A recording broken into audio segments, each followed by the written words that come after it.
주 안에서 자유하니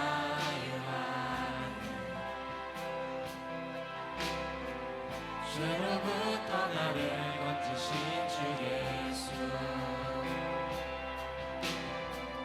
오늘도 나의 믿음을 강하게 하는 주의 은혜로 더 이상 세상에 전하지 않겠네. 나와 함께 하시는 하나님 그 가운데 있을 때에 옆에 계시고 기쁨마다 지날 때로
이스라엘은 솔로몬이 죽고 난 뒤 북이스라엘과 남유다로 분열되었습니다.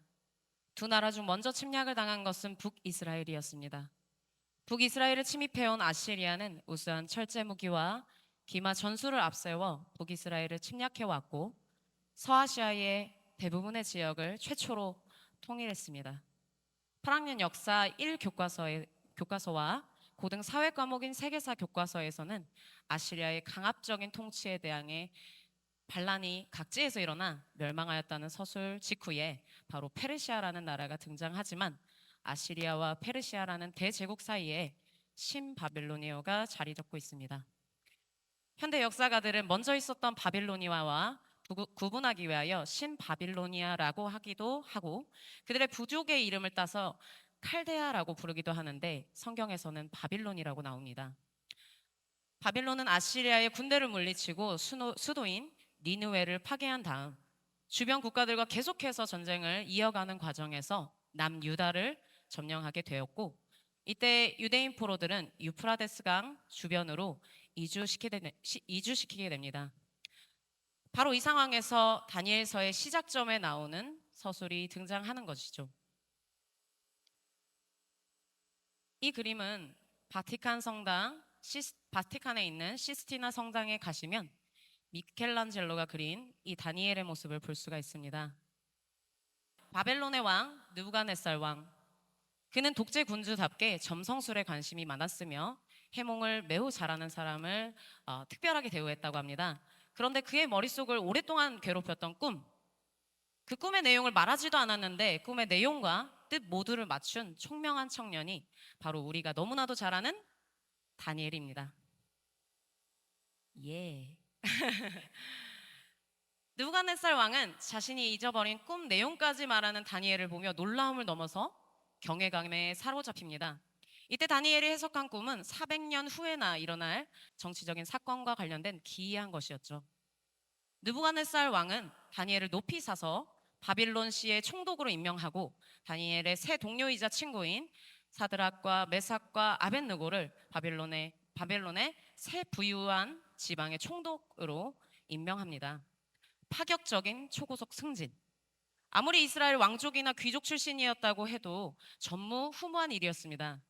그런데 이런 좋은 일은 그다지 오래가지 못했습니다.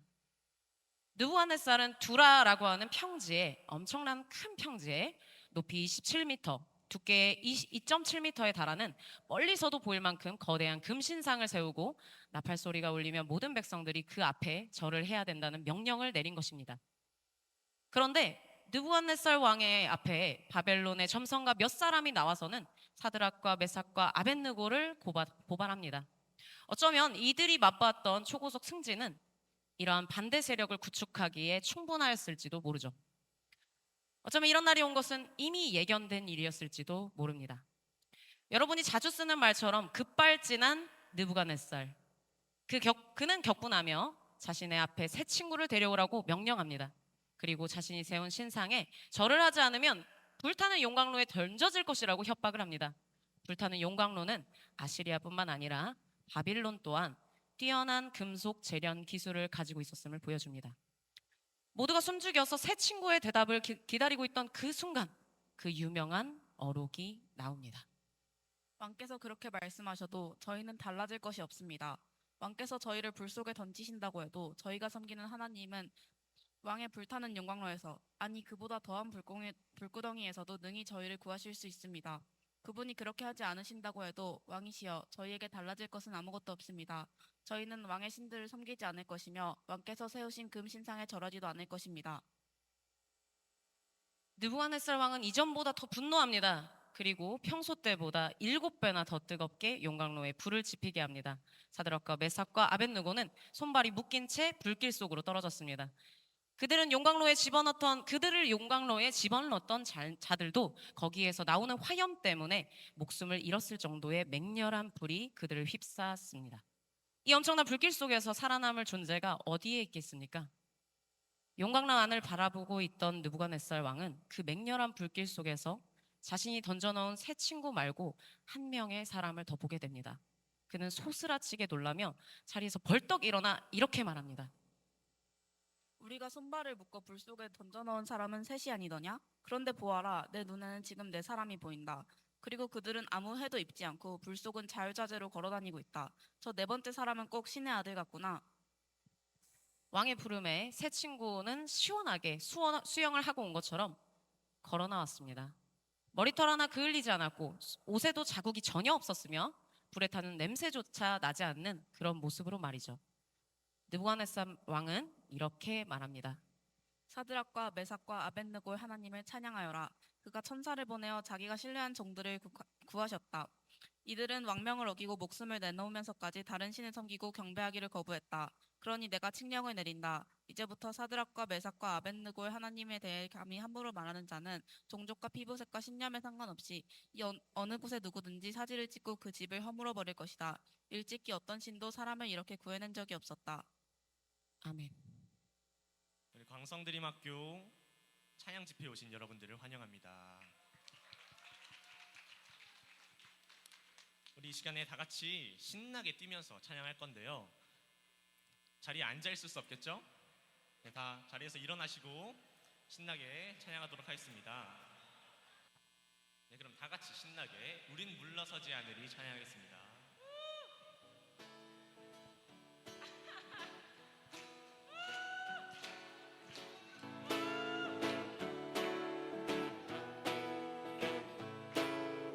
사랑하는 형제자매 우리 모두 다 참 마음과 온전한 믿음으로 나가자. 서로 돌아보며 사랑과 선행을 행하며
주만 높이리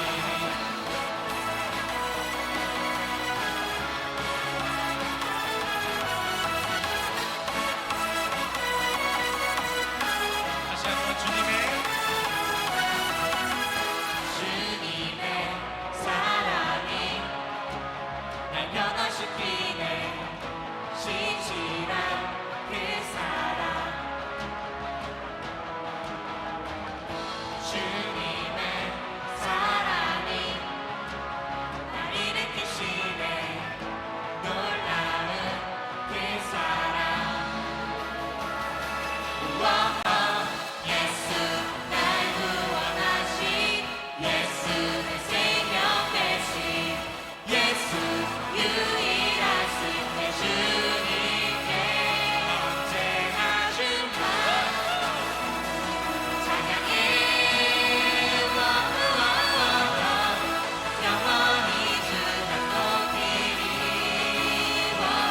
언제나 춤과 찬양해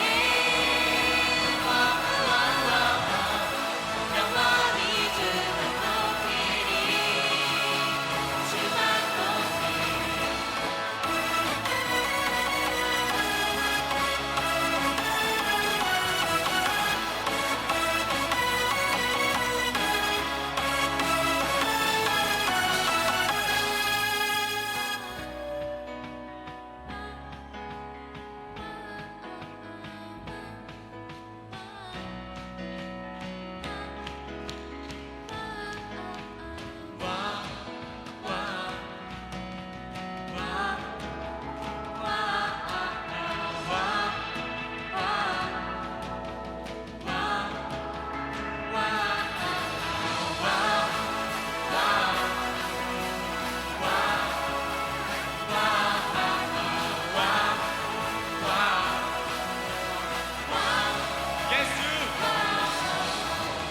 예수 날 구원하신 예수 내 생명 되신 예수 유일하신 내 주님께 언제나 주만 찬양해 영원히 주만 높이리 언제나 주만 찬양해 영원히 주만 높이리 주만 높이리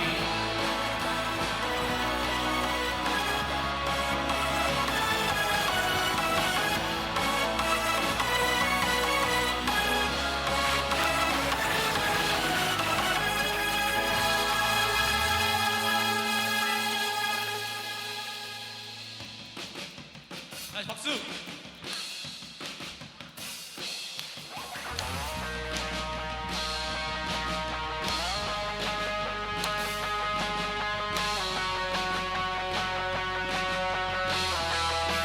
주만 앞에 주만 앞에 나 엎드려 주만 간절히 원해 주의 신동 나 바라봅니다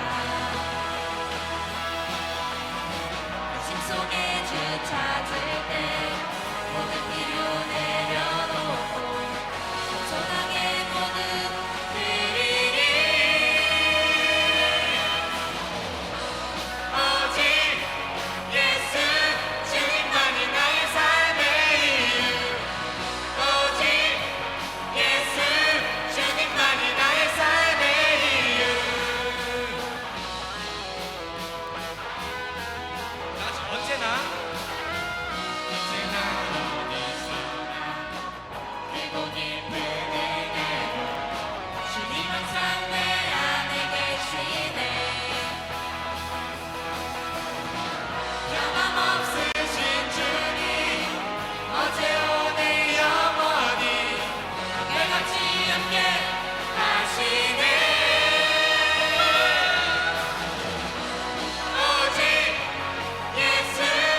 정지훈 학생의 간증이 있겠습니다. 안녕하세요. 일단 이 자리에 저를 보내신 하나님께 감사하며 시작하겠습니다.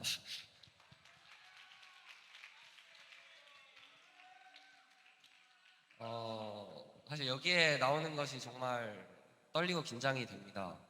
되게 많이 부끄럽기 때문일 텐데요. 제가 예수님의 진짜 성품을 가진 사람이고 많은 사람들에게 모범이 되었다면 여기서 할 얘기가 되게 많을 것 같은데 현실은 오히려 잘 반면 교사로 삼아야지 여러분에게 좀 도움이 될 것 같아서 사실 이번 간증에 되게 많은 고민을 했습니다. 그래서 저는 제 인생에서 찾은 하나님을 좀 나누고자 합니다. 인도하시는 하나님과 사랑의 하나님을 오늘 좀 나누고 싶습니다. 그냥 인생 얘기니까 좀 그냥 들어주셨으면 좋겠어요. 가볍게.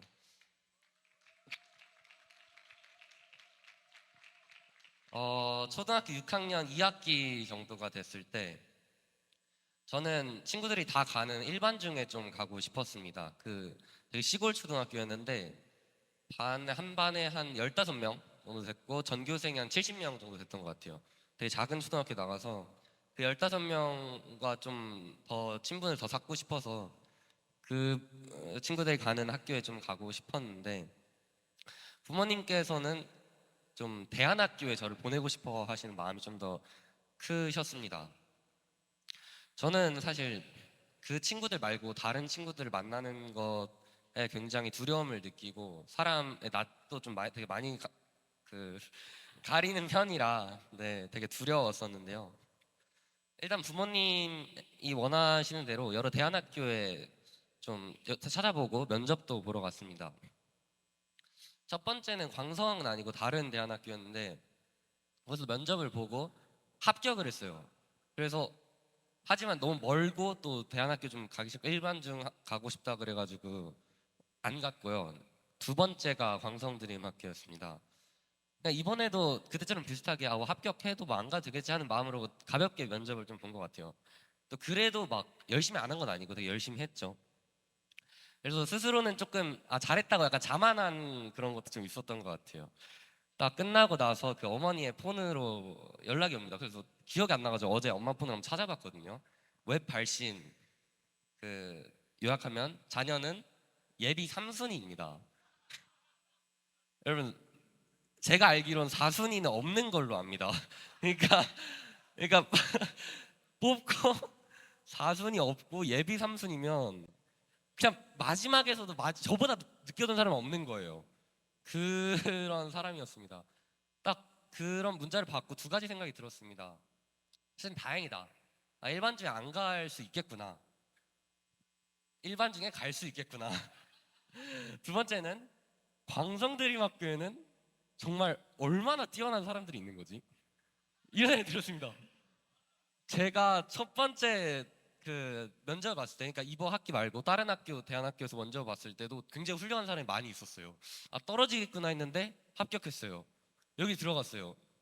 합격할 줄 알았는데 떨어졌어요. 그러니까 정말 무서운 거예요. 여기 진짜 절대 가면 안 되구나. 나보다 훨씬 더 하이레벨 사람들이 막 넘쳐나는 그런 학교구나. 진짜 내가 갈 학교가 아니다라는 생각이 들었습니다. 정말 두려웠어요. 근데 예비니까 그래도 안심하면서 안 가도 되겠지 했는데 초등학교 방과후 수업이 있었어요. 제가 피아노를 방과후 교실을 하고 있었는데 그때 담임 선생님께서 갑자기 올라오십니다. 피아노실 문을 열으시고 지훈아 어머니 전화 좀 받아봐. 그래가지고 제가 쌤폰으로 받았죠. 지금 신입생 OT에 가야 된다고 하더라고요. 그래서 이게 뭐지? 하면서 좀 당황스러웠습니다. 그래서 뭐 3명이 빠진 거겠죠. 그래서 아무런 준비가 되지 않는 채로 차를 타고 이제 교육관 1동으로 갔습니다. 한 가지 더 당황스러웠던 점이 있는데 정말 많은 친구들이 이미 서로를 알고 있었어요.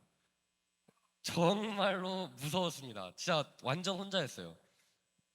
근데 이 일이 진짜 어떻게 돌아가고 있는 건지 이해를 하지 못했습니다. 그때는 이제 하나님의 뭐 인도하심 이런 것도 전혀 느낄 수 없었고요. 하나님께서 그 내 길을 계획하신다는 사실도 잊고 있었습니다. 신입생 OT를 갔다 온 후 서로 다 친하니까 난 절대 여기 못 끼겠다 싶어가지고 진짜 절대 안 간다고 부모님과 일주일가 넘는 시간 동안 긴 대화를 나눴습니다. 광성드림학교에 가는 것이 정말 두렵다고 말씀드렸습니다. 여기는 진짜 내가 있을 그 레벨은 아니다. 진짜 너무 더 높은 학교다. 이런 생각이 들었습니다. 부모님께서 원래 제 의견을 많이 존중해 주시는 분들인데 정말 그때만큼은 완고했던 것 같습니다. 진짜 설득으로는 안 되겠다 싶어서 3일 정도 밤마다 부모님 방에 가서 울었습니다.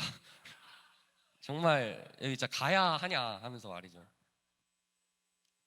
하지만 울음도 통하지 않았습니다. 6학년이 어떻게 부모를 이기겠습니까? 광성드림학교에 들어갔습니다.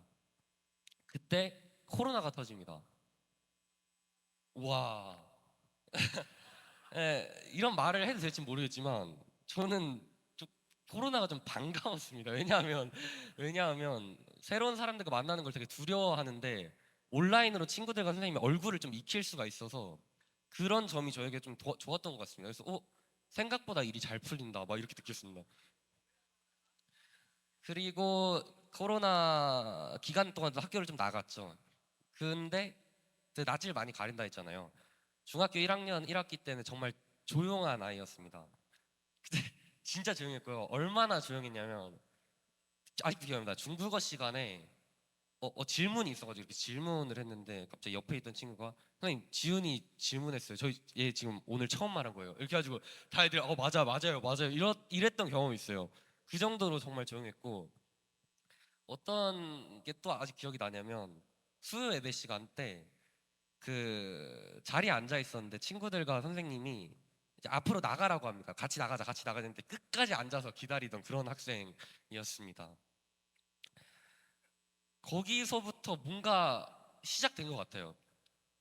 그런 사람이었던 제가 1학년 2학기 때 약간 조용하고 뭔가 신중하고 뭔가 진지하다라는 이유로 반장으로 당선이 됐습니다. 거기서부터 이제 그냥 일이 막 술술 풀리게 되는데요. 반장 되고 2학년 때도 뭐 학생회 참여하고 중등 자치회장 하고 지금 광성대 고등과정 와서 고등자치 부회장을 또 하고 있습니다. 사실 중 1학년 때 그리고 제가 그 3일 동안 울 때는 전혀 생각하지 못했던 그런 시간이었습니다. 에베소서 1장 4절에서 5절에는 이렇게 써져 있더라고요. 곧 창세전에 그리스도 안에서 우리를 택하사 우리로 사랑 안에서 그 앞에 거룩하고 흠이 없게 하시려고 그 기쁘신 뜻으로 우리를 예정하사 예수 그리스도로 말미암아 자기의 아들들이 되게 하셨으니 하나님은 창세 전부터 우리의 길을 계획하시는 분이라는 것을 깨달았습니다. 저는 그냥 닥치고 걸어가면 되는 거였어요. 하나님이 창세 전부터 날 계획하셨는데 두려울 것은 진짜 없다라는 생각이 들었습니다. 하나님의 인도하심으로 오게 된 광성드림학교는 그 내가 누군지를 탐구할 수 있고 그리고 찾아볼 수 있는 교육 과정을 가지고 있다는 생각이 듭니다. 지금까지 찾은 저를 좀 말해보고 싶습니다. 저는 일단 자신감이 넘치고 무엇인가를 계획하고 기획하고 어떤 것을 리드하는 데 좀 흥미를 느낍니다. 그리고 섬김과 봉사에서 행복함을 얻는 사람입니다. 여기 좋은 거죠. 이제 안 좋은 걸 좀 말하면 저는 좀 많이 거만할 때가 많습니다. 그 너무 큰 자만심을 가지고 있고 너무나 큰 자기애를 가지고 있습니다. 근데 그게 다 광성에서 사실 만들어 주신 거거든요. 그래서 약간 저 이런 거 가지지 않았는데 광성에서 잘 만들어 주셨습니다. 근데 이런 자만심과 자기애로 때로는이 아니죠. 많은 시간에 이제 타인을 좀 부담스럽게 하고 친구들을 조금 무시하는 태도로 남에게 상처를 줄 때가 되게 많습니다. 근데 그냥 이게 저인 것 같습니다. 그리고 앞으로도 계속해서 찾아가고 또 방금 말했던 잘못된 점과 단점들을 교정해 나가기를 오늘 이 자리에서 다짐을 하면은 전교생이 다 아는 거니까 한번 다짐해보고 싶습니다. 이제 사실 아까 좀 많이 거만하다고 했는데 한 번만 더 거만하고 싶습니다. 일단 그 자랑하고 싶은 것이 딱 하나 있는데 사실 고등과정에 와서는 자랑할 게 많이 없는데 제가 고등과정에 입학한 후 장학생으로 선정되었습니다. 고1 때 장학생으로 선정이 되었어요. 제가 중1 때 예비 3번으로 그러니까 완전 마지막 그 바닥이 없는 마지막에서 들어오고 고등학교 입학할 때는 제일 먼저 입학을 하고 제일 좋게 입학을 하게 된 것이었습니다. 사실 하나님의 인도하심이라고밖에 생각할 수 없었어요. 네. 그 친구들 중에서 약간 장학생 받았다고 하니까 너가 하시는 분들이 있는데 저도 사실 내가라고 생각해가지고 약간 뭐 당연히 다 이해합니다. 저는 이 장학생이 선정된 걸 알고 되게 감사했습니다. 장학생으로 선정해주신 학교에 감사한 것도 있지만 그 이런 저를 만든 거는 제 힘으로 한 게 아니라 좋은 선생님들과 친구들이 있었기 때문이라고 생각합니다. 그리고 이렇게 좋은 선생님과 친구들을 만나게 해주신 건 다름 아닌 하나님이라는 것을 제가 알고 깨닫고 너무 감사했습니다. 하나님이 우리의 길을 계획하셨다는 것을 믿는 데는 정말 큰 믿음이 필요하다고 생각합니다. 세상은 내 뜻대로 흘러가지 않기 때문입니다. 제가 일반 중에 가고 싶었지만 여기에 오게 된 것도 사실 제 뜻은 아니었습니다. 사실 오늘 주제처럼 그리 아니하실지라도 내가 원하는 길로 나를 인도하지 않으실지라도 하나님의 크신 계획을 믿는 공동체가 되길 소망합니다. 아멘.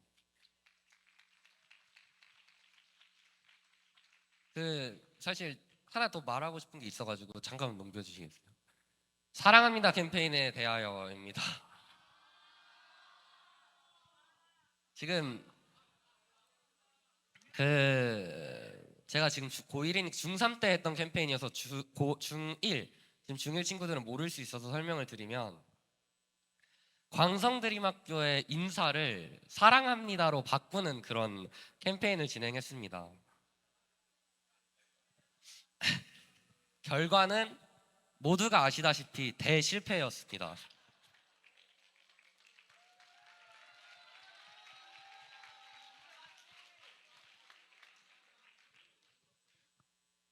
정말 소수의 친구들이 정말 감사히 참여해 주었지만 시간이 지나 사랑합니다라는 인사는 저도 또 안 하게 되었습니다.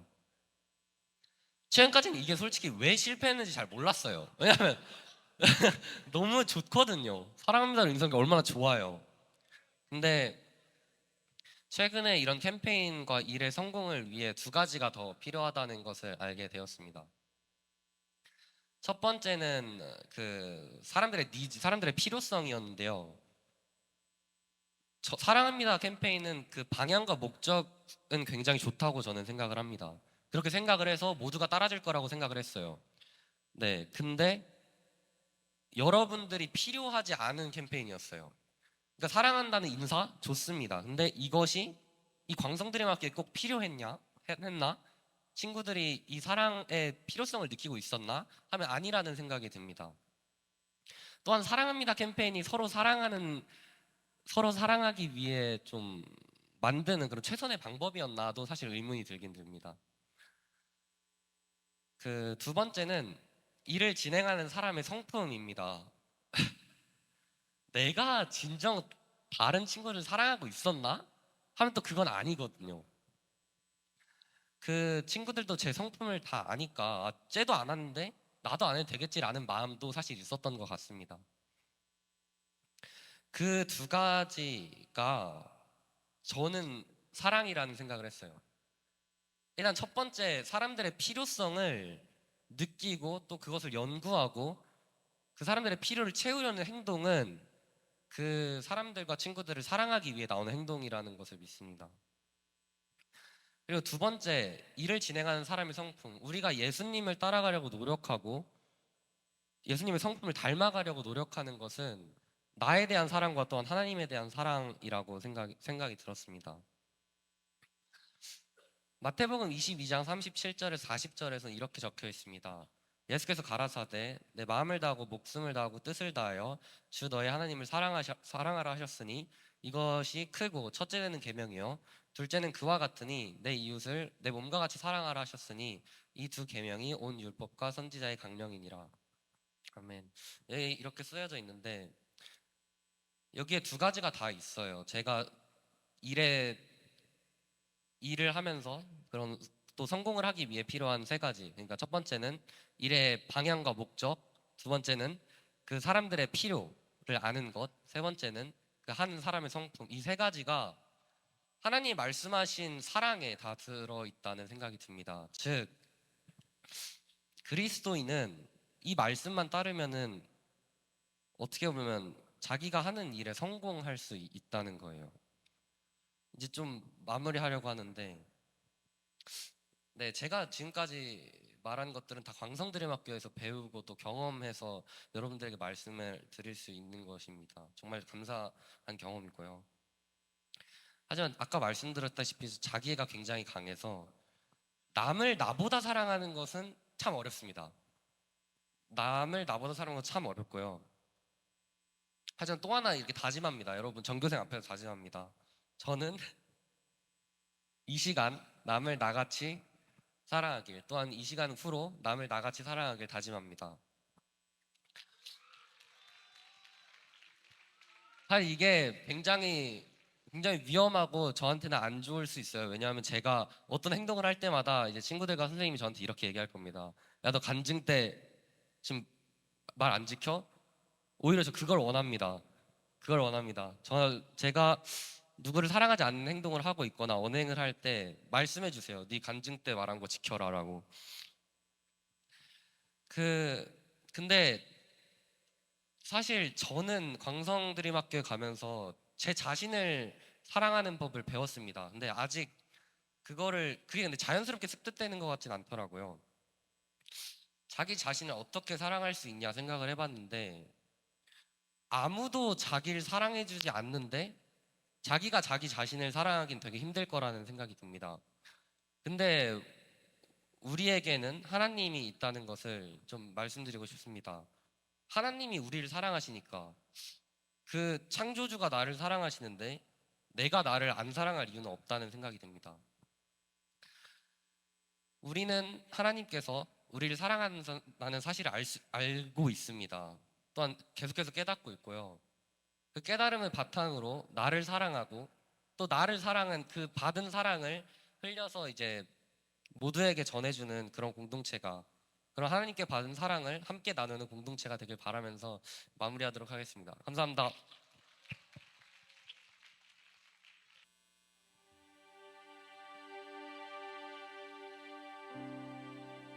모든 상황 속에서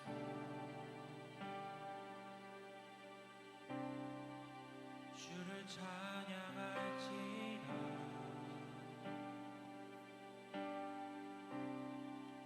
주는 너의 큰 상급,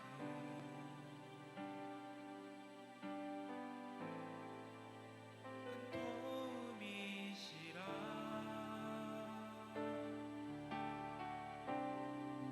주의 얼굴 구할 때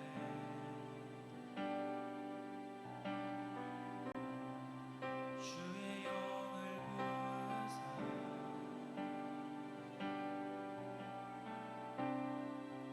크신 사랑 안에서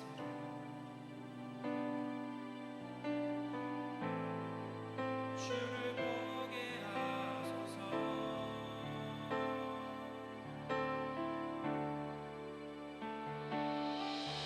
내 영혼이 확정되어 싸우니 그 흠에 눈들어 주를 바라보리.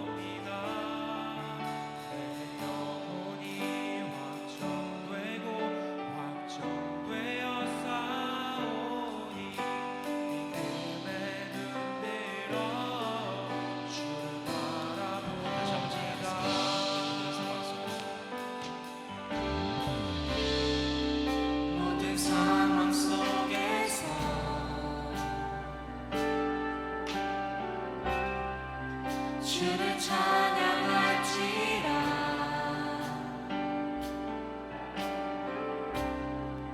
주는 너의 큰 산에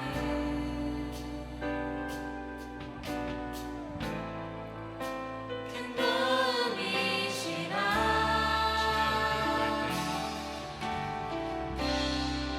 주의 얼굴 구할 때 주의 얼굴 구하사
세 번 부르짖고 기도하겠습니다. 주여, 주여, 주여.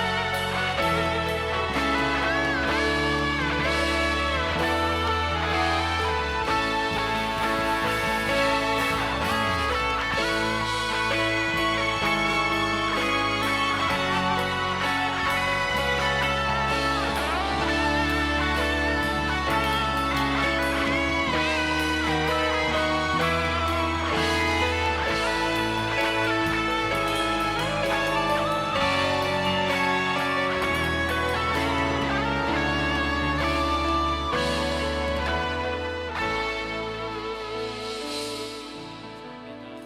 하나님, 우리가 이렇게 함께 찬양하며 하나님 앞에 섭니다. 하나님, 우리의 마음을 새롭게 하여 주셔서 다니엘의 친구들처럼 믿음으로 있을 자리에 있을 수 있는 능력의 사람으로 세워 주시옵소서. 우리를 너무나 사랑하시는 예수님의 이름으로 기원하옵나이다. 아멘.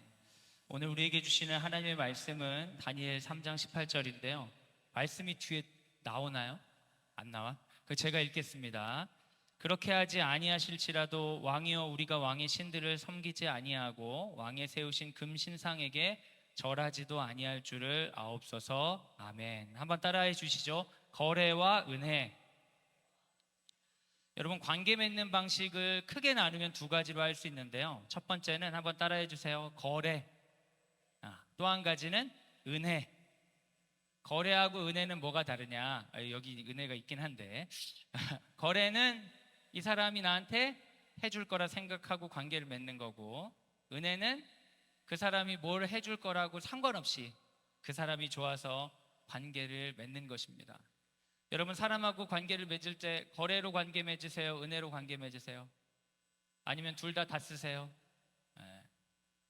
여러분이 태어났을 때 부모님은 여러분을 보고 거래의 마음으로 대했을까요? 은혜의 마음으로 대했을까요? 은혜의 마음으로 대하죠. 이 아이가 지금 내가 잘해주면은 큰 도움이 될 거야, 이렇게 생각하지 않고 아이가 너무 좋아서 잘했을 거예요. 근데 키우다 보면 여러분, 청소년 시기 되면 부모님들 가운데 거래의 마음이 불쑥 올라온 부모님이 있을 것 같아요? 없을 것 같아요? 있죠. 내가 이렇게 키웠는데 이 태도가 뭐냐, 이런 거, 약간 거래의 마음이 올라온 거죠. 근데 여러분도 마찬가지입니다. 여러분, 아주 어릴 때 부모님이 퇴근하시는 소리를 듣고 띵동 초인종 소리를 듣고 나는 기분이 좋아서 뛰어간 적이 있다. 기억은 안 나지만 여러분 많이 그랬을 겁니다. 띵동 하면 두두두두 가면서 엄마 아빠 하면서 막 안긴단 말이에요. 그때는 그 아이는 거래의 마음일까 은혜의 마음일까? 엄마 하고 탁 안기고 나서 그 다음에 용돈 달라고 하면 주실 거야, 막 이러면서 거래의 마음으로 할 정도로 그렇게 뛰어난 사람은 없습니다. 그때 은혜의 마음이죠. 엄마가 좋고 아빠가 좋고 엄마 한 번 더 만져보고 싶고 아빠하고 한 번 안아보고 싶고, 은혜의 마음입니다. 그런데 이쯤 되면, 청소년 시기 되면 거래의 마음이 올라올 때가 있어요. 그래서 마음은 그렇지 않은데 원치 않게 상처 주는 말을 할 때가 있죠. 엄마가 해준 게 뭐가 있어? 다른 아빠들은 이런 식으로 안 한다던데. 거래의 마음이죠. 친구 관계도 그렇습니다. 기분 좋을 때는 은혜의 마음이에요. 어이구, 쟤 뭐가 필요하지 않을까? 뭐가 힘들지 않을까? 생일인데 선물해 줘야 되지 않을까? 은혜의 마음이 막 있는데 어느 순간에 거래의 마음이 확 올라오는 거예요. 왜 쟤는 나랑 그렇게 놀아놓고 쟤랑 같이 놀지? 이런 불편한 것들이 생기면서 배신감을 느끼게 됩니다. 사람 마음이 거래와 은혜를 왔다 갔다 해요. 근데 여러분, 믿음에서 그래요. 이게 왜 찌직 소리나? 이러다 푹 터지는 거 아니야? 혹시 불나면 바로 꺼주세요, 여러분. 저는 도망갈 테니까. 여러분, 그 하나님과의 관계에서도 거래와 은혜가 있어요. 왜냐하면 하나님 인격적인 분이기 때문에. 근데 많은 사람들은 하나님을 거래로 받아들여요. 은혜로 받아들이지 않고. 왜냐하면 하도 많은 소리를 들었어. 간증 같은 거. 열심히 예수님 믿으면 이런 일이 생긴대. 열심히 예수님 믿으면 어떤 복을 받는데. 거래에 관한 얘기를 많이 들으니까 경청해야 돼. 경청. 집중하려고. 노력해. 알았지? 힘들 수 있는데 노력해야 돼. 옆 사람하고 얘기 안 하려고 하고.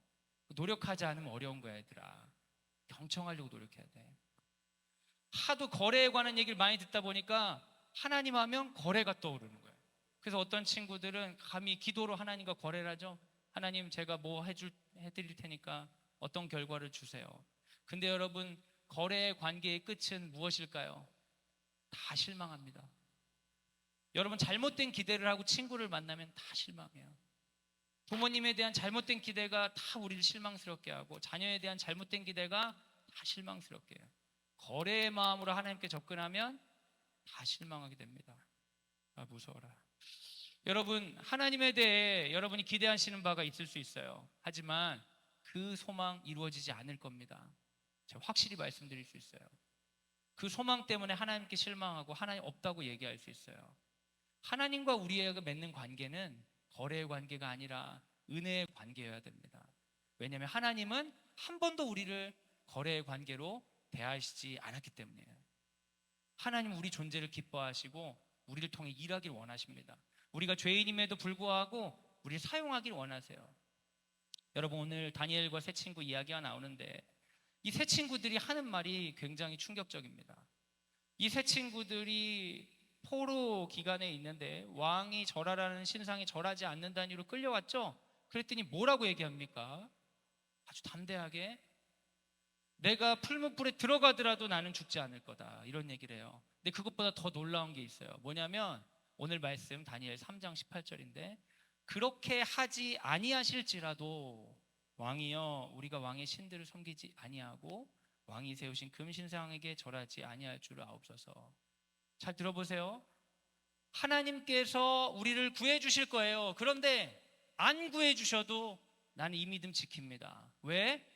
내 믿음은 거래의 믿음이 아니기 때문이에요. 나는 하나님한테 뭐 받기 위해서 믿고 있는 게 아니기 때문에 그래요.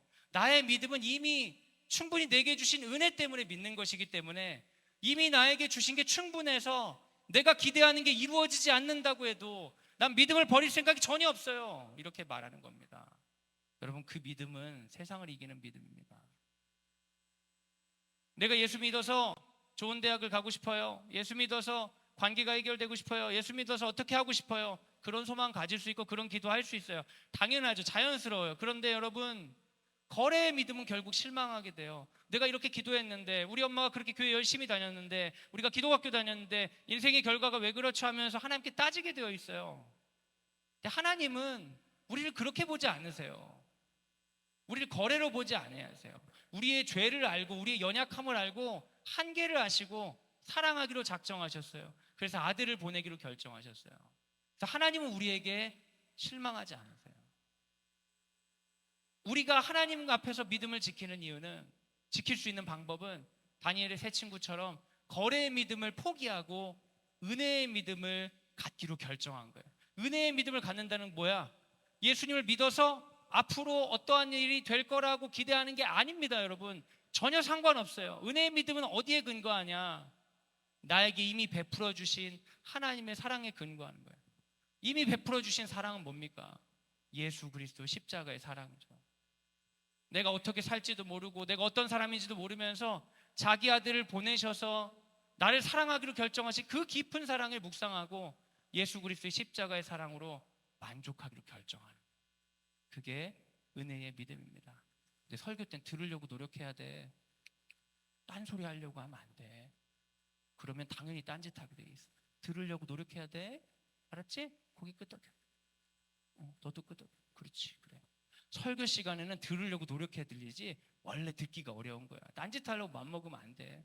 옆 사람 보고 얘기하지 마라. 응? 그러지 마. 여러분한테 몇 안 되는 기회야. 사랑하는 여러분, 여러분에게 도전합니다. 앞으로 여러분 미래가 예수님 믿기 때문에 잘 될 거라고 믿으십니까?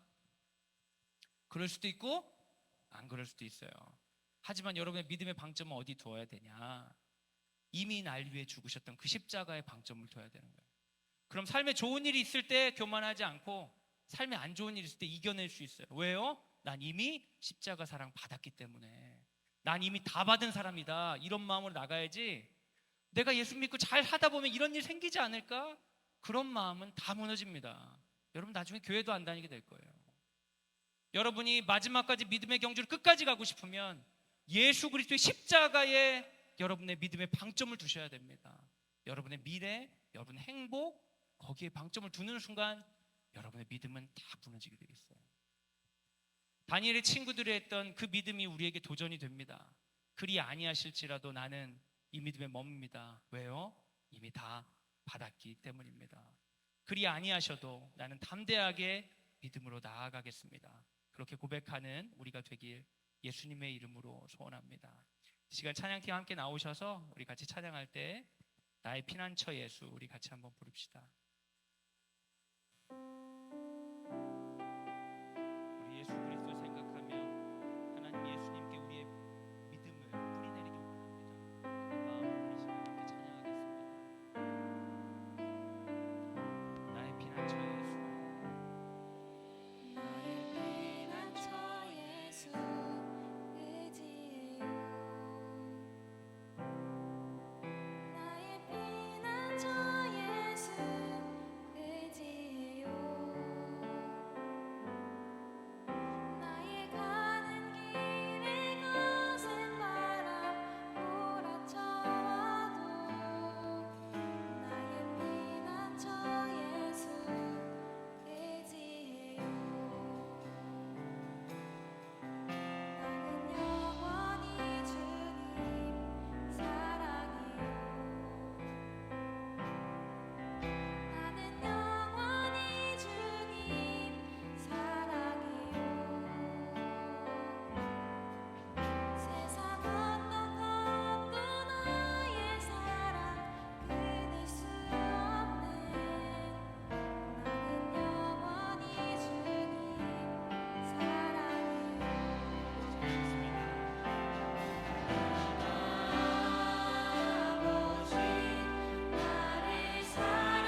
여러분 이 시간 우리 기뻐 뛰면서 마지막 곡으로 장식할 건데요. 다 같이 자리에서 일어나서 찬양하겠습니다.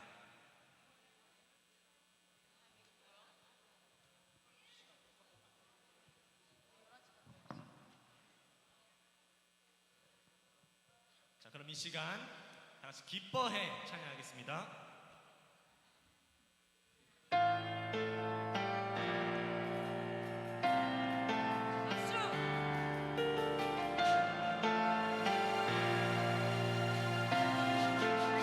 One, two, three, go!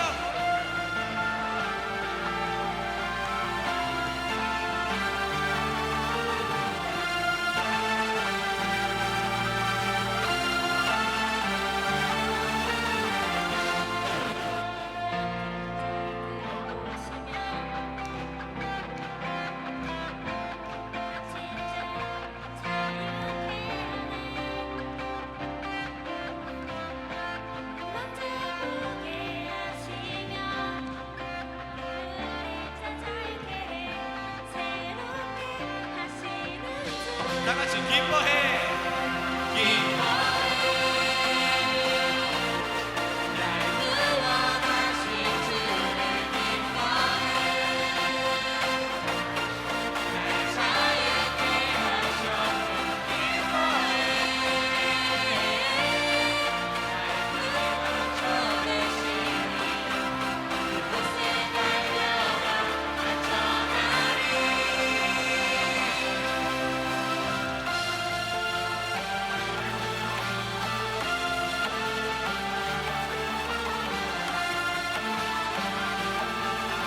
다시 한번 주는 약한 자. 주는 약한 자 보시며 갇힌 자 자유케 하네. 눈 먼저 보게 하시며 없는 자 자유케 해. 새롭게 하시는 주 기뻐해. 날 구원하신 주를 기뻐해. 날 자유케 하셨네. 기뻐해. 나의 피가 젖은 심이 그곳에 달려가 안전하리. 여러분, 주님이 우리를 죄에서 완전히 자유케 하셨습니다. 우리 주님의 얼굴을 바라보고 기쁨으로 예배할 수 있는 완전한 길을 열어주셨습니다. 자, 그래서요, 우리 이 시간 하나님 앞에 기뻐 뛰면서 찬양할 건데요. 여러분 함께 하시겠습니까? 자, 그럼 준비하시고, 자, 주님 앞에서 one, two, three, go!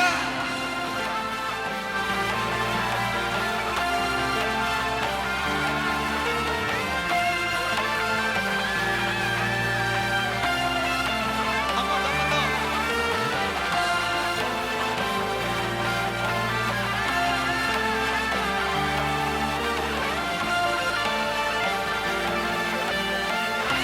다시 한번 기뻐해.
집회는 여기에서 마무리가 되었습니다.